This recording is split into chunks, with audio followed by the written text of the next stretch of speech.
हम लोगों ने पढ़ा कि जो जटिल अस्थाई उत्तक है वो दो प्रकार के होते हैं और जटिल अस्थाई उत्तक जो दो प्रकार के होते हैं जिन्हें संवहन बंडल कहा जाता है, जाइलम और फ्लोएम। जाइलम और फ्लोएम दोनों संवहन उत्तक के सम्मिलित रूप को संवहन उत्तक या संवहन बंडल के नाम से जाना जाता है।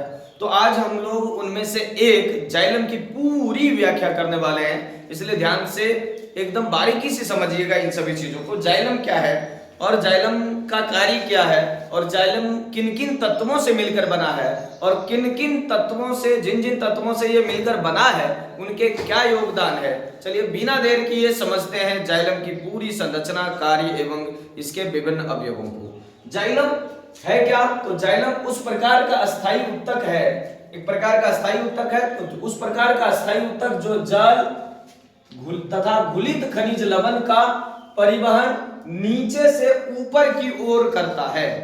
जाइलम जल तथा घुलित खनिज लवण का परिवहन ऊपर नीचे से ऊपर की ओर करता है, अर्थात एक दिशीय परिवहन करता है।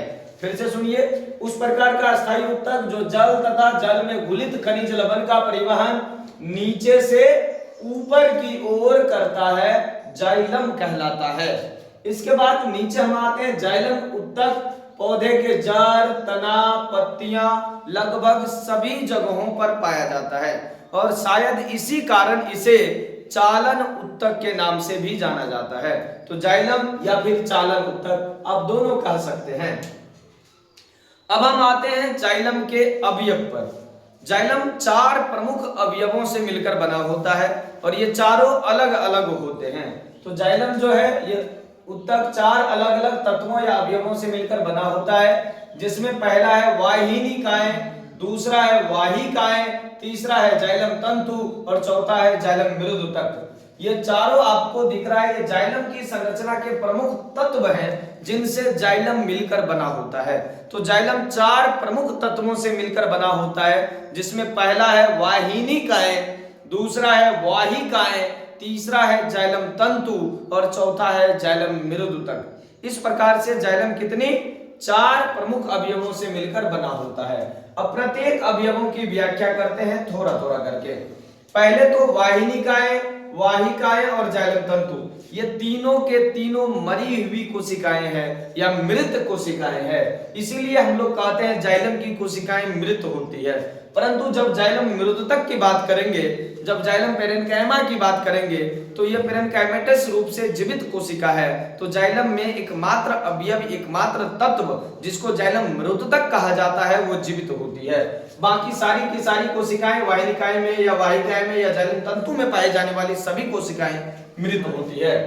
ये लंबी होती है, मृत होती है तथा दोनों सिरों पर नुकीली कोशिकाएं होती है या जल को तने द्वारा जड़ से पत्तियों तक पहुंचाती है। ये जो दोनों आपको दिख रहा है वाहिनिकाएं और वाहिकाएं, ये वही तत्व है, वही अवयव है जो जड़ से जल को लेती है, मिट्टी से जड़ द्वारा जल को लेकर ऊपर तक पहुंचाने का कार्य करती है।